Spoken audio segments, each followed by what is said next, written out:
Айде, пуснете го за здраве това дърво, че гледайте колко е расло и колко години е било. Може и на нас да ни се падне така поне. Дето се вика да живеме една десета от него. Което да. Айде, после долу. После долу. Това че си.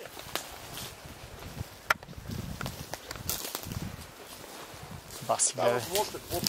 Скивички, как се разви от корена, просто наистина. Това е верно много странна работа. Аз как не съм го снимал това. Върху дървото е по ниво. Това дърво не знам колко съм го снимал това, па не съм. И това сега... Сега са отишли в почвата някои от корените, нали? Още не. Няма как да стигне. Отгорна страна отгоре може да е стигнал някой, ама. Иначе отгоре чакай тук някъде. Не са стигнали до почвата.